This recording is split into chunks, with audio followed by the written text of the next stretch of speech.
Ah, drama dia lebo. Wa ai nimra ta ya. Kun nu ko koron sen. Ala ha. Nu wase. Ala di. Siriki nam. Ala ko nono o tatnana. Ati. Mode na abra dia nye. Ati. Abra demma. Ana abra dia nye nyam ko no ro foi. Eka me fure nko me. Ni mai ni kalaw. Furu lawli ni muma. Che ka den soron ki ko to ki ko la sabati. Ni olim. Adana tawari. Mba ko fure. Nya abra me sida kuna. Oti. Apo fure. Ko me mba charo anya duma mfanye.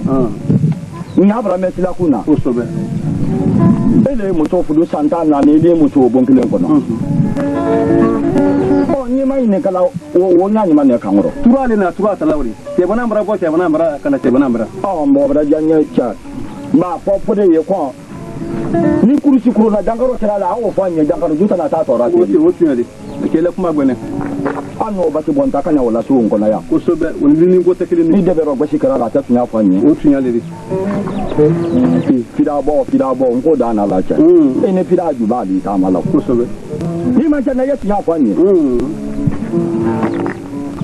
nitaka na wotabula so ngona ya sobe nyame mfaliye kana se fode ma ule wadi ne ni yo yambi atinya fanye ule chawo ha sallallahu alaihi wasallam janga fode nam ko santante toloma ma ntobra tinya kuju tolo ko lonkana ntolala arati ko konnenku ntolala ko nyabra meslala ko meile ka wule lukaya ni kira tulu da munna fiye tulu femba ki kan ki ifadi ma ya yo bloka ala ku chiri ko la sabati kana na malaya kuma yi bulu memba ki fe ya fanyi santan na ne tele tan na no de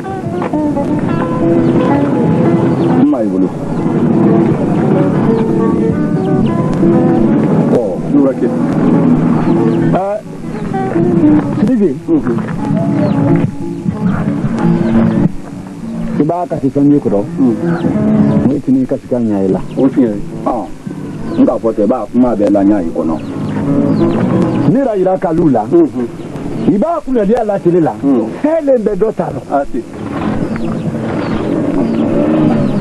ayno nela Allah taala le bulo ba la ba mobe ikenya bibe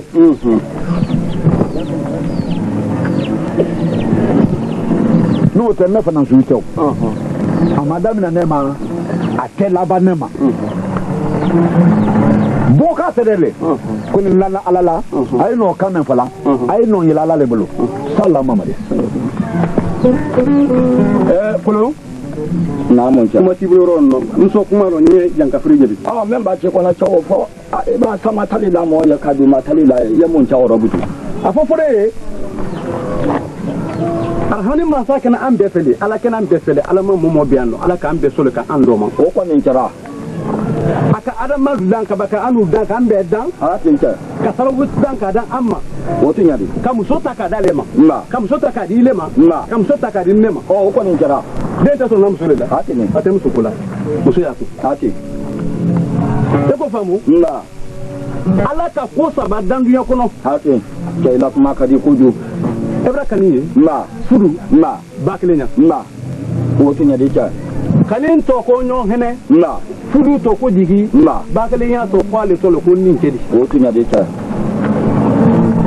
ben saba franki wose nyo na klo ati kalin ko kwale duma furu di ati ko ti mero ro te furu do o tinya di yenye mero ro te furu do hina mero ro te furu do o tinya furu ko kwale fana ko akwadra so ma kona le kaniye ko kleno ale kaniye bunyaro ati kaniye brakaro ati cha kaniye ko la fasaro Allah akbar ko be baklenya le o tinya di cha ba ayika ko baklenya le ati este furu mo mani makan o tinya di ni yo ka furu do de tron do le ko o tinya di ko le baklenya ko ati ko ne fana kalbe be meno Gura me kon kan nyokoro le o tinya di era me mfuru nyokoro le ni o tinya di ko ni kende na kan ni ne soro taro u be kan ni soro kan fure kile ni ka wanda na gran sun tafa kan lebro memnu insoro ma memnu ko ni chamo memnu ala ko ko tinya sama alabana Ka sababu kɛ fudu o le di ka ba kelen ɲɛ sɔrɔ o kɔnɔ ba kelen ɲɛ tɛ se kɛla n'i ma muso ta o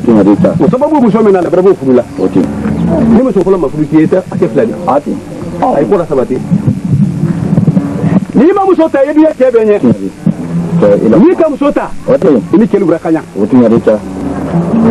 n'i k'i muso ta n'i ma sigi muso kɔrɔ a n'i ma ji min ma n'i m'o ma fa i bɛ diɲɛ cɛ bɛɛ lamaloya a fɔ fɔ de ye fa y'a ɲɛbi k'a mɛn a da kan t'a da a y'a ɲɛbi a ko k'ale minɛ ne ni n'a bolo nin basi feere y'a jufa rɔ a ko k'ale minɛ ala ma nin minɛ y'a ye nin minɛ nin bɛɛ ye a kuma d'an ma o le ka turu la ka salamu alaikum sallallahu nabi kare ni to baraja nya fure ke kuma barace nan ba ti fa ujira ka ele siriki barajula manjine kolo ile men no ko miriya te kamena wole bana ida te kafo na alele fangala kasoro sababu ayla kiyale kasoro sababu manzale ka dalunya usube kayla ko ayla kusanye tawdi ala de ko bla herjero usube mantal tuma ma sefolo et puis nya fa nyina fanani kayla kadula akuma boli le sirikile da asimba bo segere da ni buru di da fa fo yoro menu manya ko de kana la parentela na manya wo madi kolo namu e te parentela na lu manya wo madi fri kolo Bilo kusite tunya dero atu wonta so no te ferente la nya no ye musu takadi ndo kema ko ba ku ite modi ai ko menele la kolo librata kolo ngaro la so ni ta kolo na kuma damna na mun cha afofode ni mbela la ya fam wo ni tinyadi ni no mala ni ko kwa ai la ko girika awo gudu tawre basa mo le de mena to mo te se de mena ikalme me bolo la koro ibro boka koro koro da siduma e kan kili fere la kuma kuna mto ada ke bibi kara ibrahim ko umra ila ko le bolo ni tira fuji ibaro ko le ni buru bi da mbaro no ano nan fali ya wada no sababa e tilo ma de kele adiya ni ye wori fuye abayari ye wori fuye no pinyana isigila kalama oh ni no na fere ni ba chanan kala jo tambo ye nan jama kitila ele sigira kalama ele den soro bali Ibrahim totinya chon kono kudu ele kisa soro pangale kire Ibrahim de ala kanelo Ibrahim totinya chon kono ala men kadima ala ole fana me kadilama awati le maso ibi da ma ibokro a referente na tisu a referente ibokro ba amba ido o iba chamen kala toja adiala nya ko adiala nya ba chamen kala o chachina abile ga mai naka ni sutura la naka ni sutura ko le ka o le ka te kura o lo ni nakura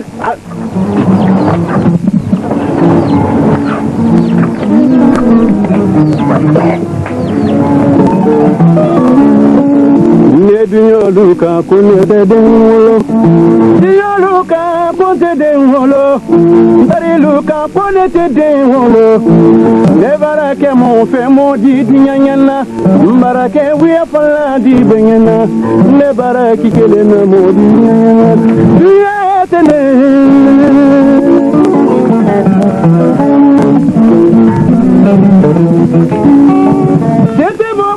Tete bengala ledi dente mogo bolo de bengala le bolo kele di batini kante bana kele di ba kuma kanju te bana kuma majine fra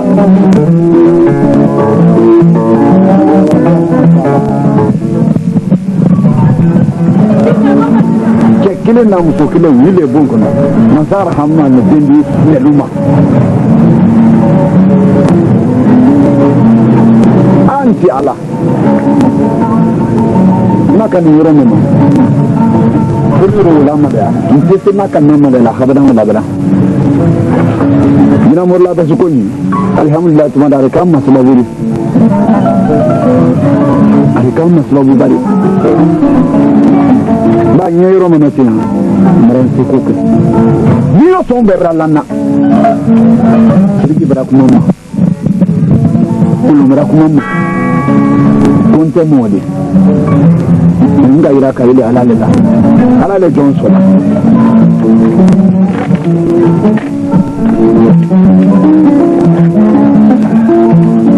budu ye digile dire na ko de dikile di woro kae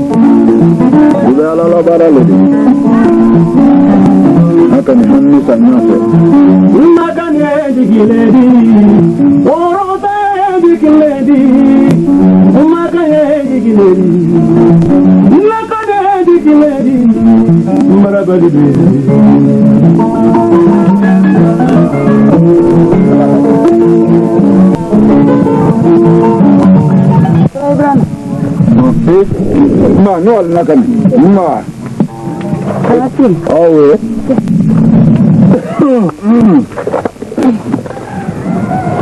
Adi kenake. Ini mulai yung. Je train kumala. Kuna imakle. Amma kele. Oh oui hamina. Oui hamina. Ko bala tin bado. La ina bradianya. Kalau kita metre model ko falanya. Bisa berangkat terus ini tu. Orang nak Mira kawa ya kono rosli ngangkang mun kira kawa we do nyafan. Berang yo kuri. Burun chaman me wado. Me lo la tungkang we. We bini.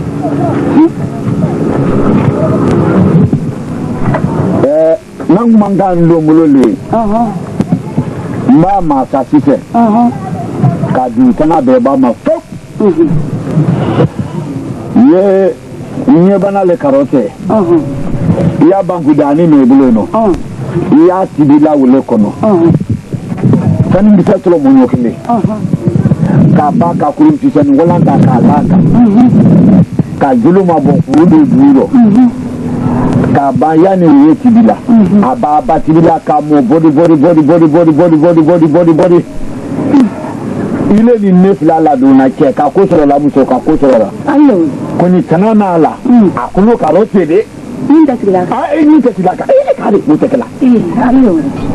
nan tra wuri de tiya Allah. Berandi. akana biya le ko sebe akoko ni ko ni nkani ndo ba no ko robe ko ma me ko le ye ko Allah. Malo kabra ke basi dari se. oh ada ke wuri ke Tana ke taba. Anna tana ke ni sibas la. Wo bebra wanne la basi ko ni. Ne fari ma fanin tai. Wuri tamulo gona hali malosi. Ko bebra wa basi ko ni. Anta ira la te. Da ko kibra di alama. Ne fana kongo ka da alama. Anta alama ne te sira anya anse mo basi ko ni no. Nya lo ala do. Makani ala yele ko kunni sababu yini ma ila ko sunni ala yele ko kunni sababu yini iba men ko kula ala wala tela itunya man no sababu le yini ma ko dai tolo malo na ikalo watiro kawata mini imam bila ngwara bomba agrati mali fraba agrati ba wani stress sababu yini sababu yini na kare lele ko yana sababu ko kadin na sai na kane te tunta kora indi ro mo so kuna wale wode ne yelai indi ro mo so ade wale wole yelai wale la kunya dere dena muso brana aya kora ntese na muso duo ni bonya gara ba ne ni le fila anyele yiri na wombo ka tan sibidiku kana bila kisana wasa yiri ka jane ni ne malolo bila ntana frekaro imagila nyala ino sababu ne yira la wuri muso wala kura dan ne parce que pour nous biya le dire le biya wonaye ya ce alaye ka sala mi kelai ni so rogo la ko la ka ni ila ku ni tibe ko ni kala ke ibra ku ni tibe la ka ni amabe ibra amabe ilo ko ke ya wo ma dianye iya mena mele la ko ko mada Madianya ibra ko bra guyanya ko kurbela gani ko kana guyanya madianya ko da sababu ne era na fulake kan sababu ni aba ko kunya sababu ni na suwo makoto lakini nili muso sababu tumembe na kala ko mi lesu kiba ko be na muso ni la ni ala bi lebila ne harige da to Allah taala ko naka ko de wabra la ino me fulano abra guyanya ko rai to ma ibra ntoro yalo baylo ni kila ta bra ba anaka Ika lo ile di yolu di ma fo. Di yolu ba ma. Ai ile si jo. Ai ba kan fo ma. Wo ti. Le na kan. Ni ko am so no ntili la nwani tili kan na na bolo. Kan o be ko kele ni. Kan ni madianya. Ito lo malo. Ni madianya. Ni ko am so la ba do be de ko kele ni. So ni ko na ya mbi nete sento mala. Mbra ko nto tili. Bibi ni no ne nya men kani. Mba wa fanfa ne ba mbra ke subad. Ne brakia jalondi ne brakia fanade mbrakia so ne buni so ni ko na yambi di wata ne la yambi o be din ko kele ni mo so si la ke bona mo ko so ni e soro ne afele yi ko so da afele yi ko so na kuma la wuli ni na kana te man ko Ali ma obra bida ka nakani makolo mani watamina mani la tebona tira isabari isabari ko mamra guna rabbil mbaita tilane kebona ma tunye na kuma nyasro mra nyani mra kola rabba ka sempa ko ye ka se baiti sultan la ilaha illallah muhammad rasulullah lebrat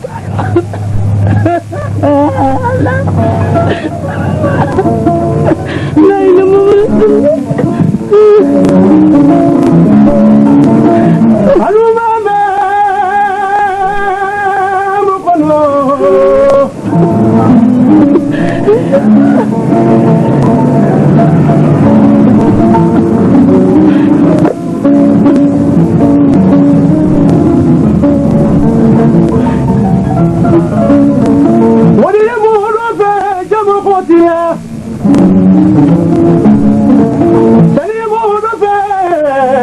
Fatila Idetipe Detila Joniri Walibe Morobe Amokotila Idetibo Detila Joniri Betavali Ile Mogonde Agandisila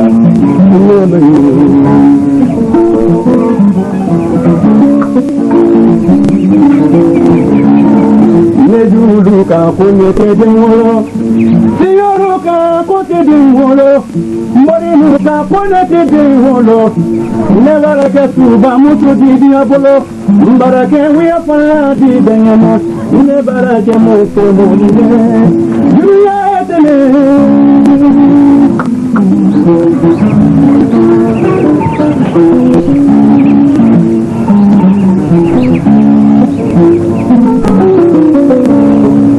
Makane Marila kuma me Niko Ntafe kilaka se habada wala abada Nile ko ko le benima Alhamdulillah abraja fananga Braso oma Braso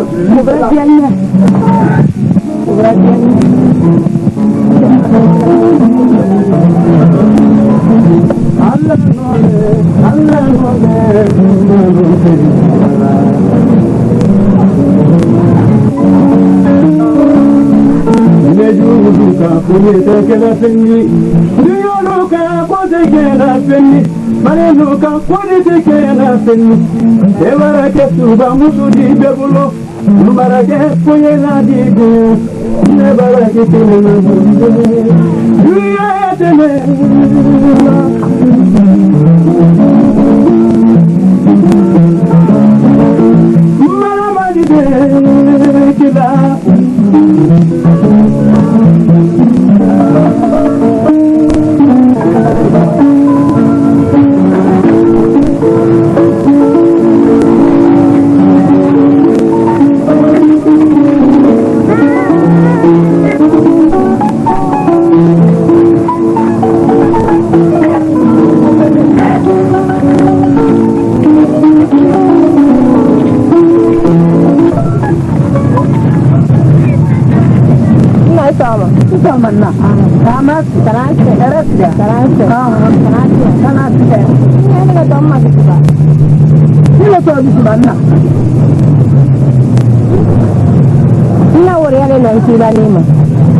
Waria deni leni. Ande.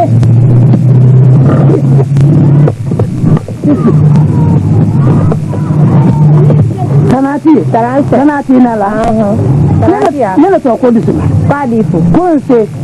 Nna mbara singa lelu ke ko pe. Lententia. Lententia wantra mbara. Mana kota ira fanya kutia. Lententia wallahi. Tanati nala. Tanasala. Nna ntrena ndi. Ikalo musome ya kuna kani. Nna ka fonye. Kuleba. Ali. Kalle no dunia kala. Sebe. Manaka ni wole no kurina kenya. Yanga furenya. Allah ki. Manaka ka tarana. Koni nara konye ni biya ni. Ni na nguru karfaila.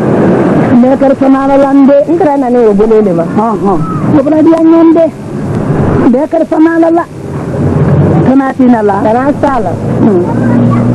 Kabako. Yo. Waria ka ajenda o. Ka dina kanima o. Koko di janga furema. Mo te pe ko waria to. Na alomba le nakani. Kala jira ye kinya chala. Mo te tempola woro. Ba nini waria ni nakani. Anta le mon ka dinya ke. Kudu ka amfara sina da wari kabara. Waje wani ne yomi ga burburna kullun taw ka damno wati ma haka na si idea farala ko londe ne wariya ka den tawo mota ko di naka ni ma ko di janga furema harun ka lon koroma yaro ne te sun fawro de na janga fude we naka na fa no kundaliro ka fura fankle naka ni ba ta ni mo me na bondala ko yi yan na fararo so nke tie amuso tie ne silante nakani woro nete tempana enna wodon ko baram masla de bayenya minti yen ko sesu bayno kuma men foninti alala akabo kuma kende yamunyin nanye ya kanke na ti beri ure baka furusa ko la lonno kamila janga fure da na wata de inde mala wuli woma ina la wulla hakili yin mai hakili furo na kan na ko so nyam ba ni na kan ne ka duniya ke ko ni amo meri mo le mo ti tulu na ye di ne sama woro ti ma do no ala ko ni so hakili lawo ala ba furo kurwo to le kana furusa ko la lonno kan to di janga fure ma mala wuli woma nde ni ku gar falamilla ni kuma ni yali annaka ni kan lelo iri si janga fure brata na sikila na la ma fosi kenela na ta ni mutu wana ni wana na la wana ya ambele ka dunia ta kan lo iri si fosi kila na la manfa ta dunia rombele mande yo te yenya men kani so kuru sawani la te yenya men kani ni ya bula ma ina mun la wara Allah akbar ha wallahi dunya bulama yote so duwa wule ni yete ngoni yendi yete akafunya mafunya de sawani ende yanga fure kere masini no fon ko la ka ne mara la janka fure ka o yele do ma no o na ma ndey bra o yenya no kana de nya ro ngala mo tadi na ite fadiya ko ne la ni se bila la madini ite fadiya kala ni se bila la ali mo ti fadiya ke ndo so kuru sawaneti yanga fure bla bo masino wallahi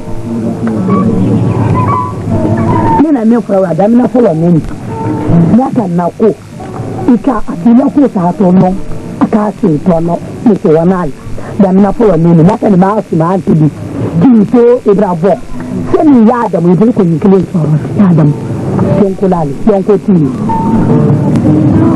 na la pero ida ke bola infilate am hal nimbuli basi nimbuli ya mota uzima ba kama shi wana di ko ne ko na ka londe na ka ni ka londe na ka lo asiya ya hana ki shi wana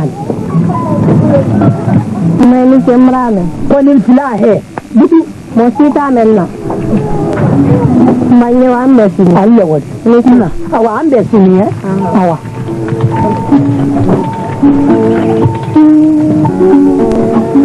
Kuma mai tariyo yaro ole lana sala kuma mai dinanu malite ole lana sala lo male wariyadi tabula muyi yabula kanu lena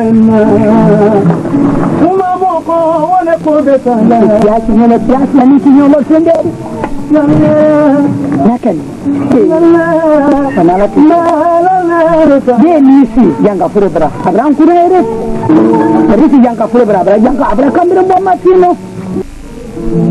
Lewa ke kele namu di tegulu. Umara ke wiya pala di pengen. Lewa ke susah itu. Dia kele.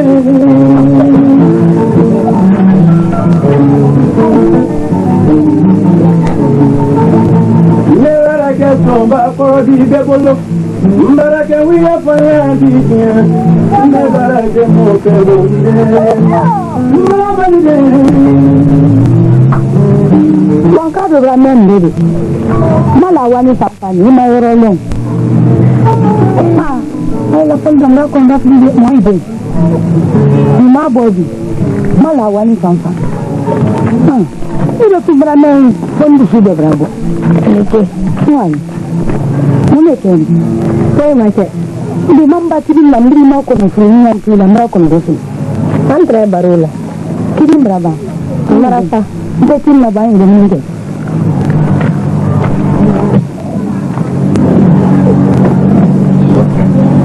Di mana tidur lagi?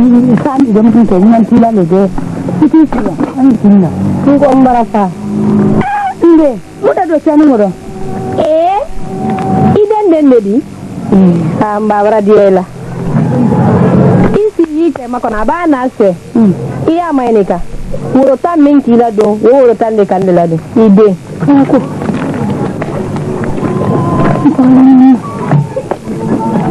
ko da jen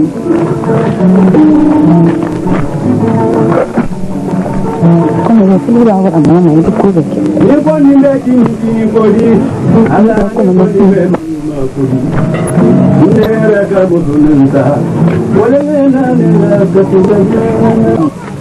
Adi, mungkin. Manual. Kelai lamran ko. Kelai ke. Kelai. Ini kelai dah ni onu. Wan kabri ba dem ni ndo. Ndaka madia ala la kan ngi ya ba ni. Male ngo ko ko na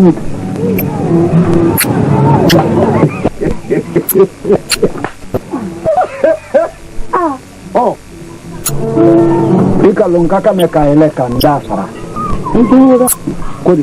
Ijura. Oh. Ijura. Ebala kiri. Ebala akira ile magisa. Ebala ekuri. Ebala ekuri. Marai. Oh, masih yang belum ini. Latte. Latte. Ala ba. Kuwal. Ala kana di mai. Mantre kamen foligina. Mala wuri nimma. Ai ko gura yemen men min tekle. Sai ko ku sa kula ko ni medu da yake sai ni. Ndona la ala mala wuri la kuma Ngele ko nyina. Ala ka meno wo sake. Ala ka meno ko sake. On me sa ti zimi ko nyima le beni na tine. Ni kuru beni na beni ku. Oh kan ni kama kila ko do grek. Ne fele ko do. Ni ko. Anga ko gore ni ka ne te. Wo ala le di. Ne bram ta ki ti ala min kila ma. Ne ti ne ke bona ti do nyana nka. Ala di ne de me. Ala di de me ko. Na ala wulla ku me na. Wanga fana ni do kilo fana. Wala tinyale. Ala di le de me wanga di do kilo. Inyalo na he. Nje ile ma konnati. Ne. Ile ke. On mamla na ne le ko tinyane. Ino me fo ni musoyi. Ko ade ndele bi. Iye na nya karanya koro. Ya su ku du ye so mala su lokile ni.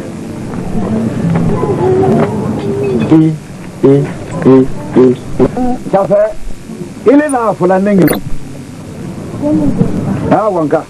Kuna ila ko biye wi bele ma. Ile malo. Naka di meni. Ile du ni janga fri la buna. Asabu woni naka ne do. Su ko to lo ni na ko bulo filito daba.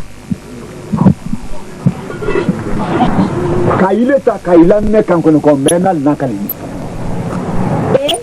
Wele. Apuile le na ina karedi. To kuye. Inde mafala yumala. Ai sabari. Inde ni na mabala fara fara. Ile sabari. Ando machi fara la fara. Ibi sibla kulina. Akale nye ende. Naloba. Nento mi lala man nini kana te amo ko. Ele ko ti ma kula ni ki jere lo. Isabari. Ito ko kala mo. Ile isabari. Isabari nyalo na ba. Inyalo na ile ke barakulu. Ika sula frante manyame. Iye gwa fara la frante monya. He hali lumala mete. Iya bela fara ni bo. Ina ninche korofilero. Ina ke korofilero. Na brother. Obeke. Brother, sine fe. Ya wobema. Toto se ko mutu. Ya wobema. Aka bara frele ni naka ni wanga. Ulo fala. Ndeno wole foni ye. Wanga. Ko ni bidi de na timi wanga. Ulo fala ante fasai. De na timi su boka sanne bidi de na timi. Ka bara frele ni we naka ni de. Sabari ki sabari. Ikantolo bele Sabari. Wanga nyame nkani. Aharjiran ne loleni. Sabari. Iko londi. Iko londi ile chuba muso. Ila fonye. Ala mi nyumanji. Ila iko bara fonye. Awa. Nde ni nkono. Hanya moelomi. Ko ban soro. Inike. Nal kunna don den karo. Ti soranne. Alala abradia. Wai ti soro. Suba korora gbenye. Ka nani de. Mranani. Ka wole ma Ko mranani. Mrapina. Mranani. Kala naka ni ka naka ni nini. Bara Yeni to. bara sila la fani kunara. Naka ni Abata koko do ne. Bra ko sun ka ba. Ne dinyalene. Makolo akali ni. Akanya tiri ba akanya tiri. Mapo. Makolo na. Inyalo ba. Tegla makolo. Inyalo.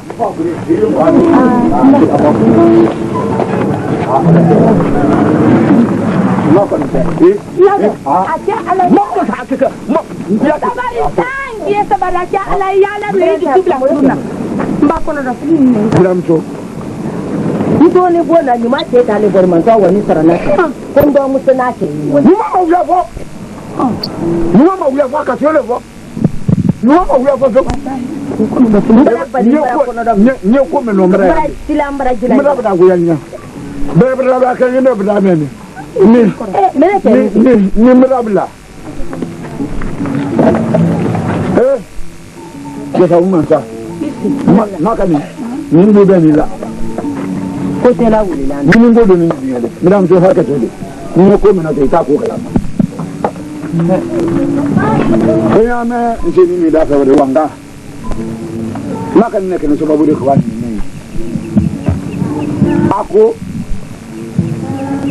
konya yura me no tinya.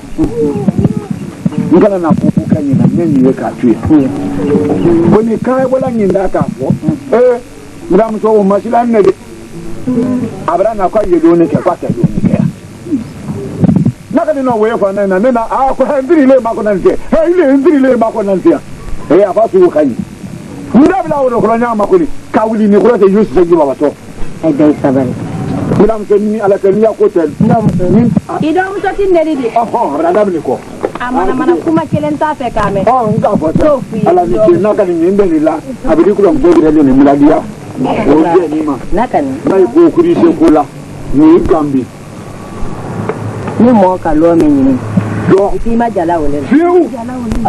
La muso ka tun ba ko. Mai di no ile. Ba ala la kiti. Ba nka fo. Ndara kan.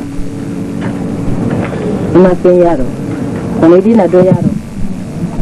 Koni kala wuli. Mirangela sabatile ma. Kala wuli wala ma. Ikala wuli. Nani Fatima sara kuma amena kela siro. Ikala wuli miriya nyumani. Na barakeni. Nanta moya membla naroni. Dero mala wuli ne ma. Apu ile nanta moya di. Ale nanta moya kuma alkana fa. Nana soro la lu barawo. Ale nanta kuyate. Wo yalu ni suma. Ngo wo yalu ledi.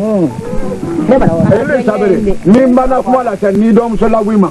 Me fe ye do pagina. Ba na ka ni tan kuma ka bi na butu. Ai fana isabari. Ni kila ba se. Ya ala ya. E ba la wa ka ka ke kuma kudan. Ni mambri templa mina jandi fa yene to ala nya. Fura tan ni ko. Kenal ambre yanko. Casudia.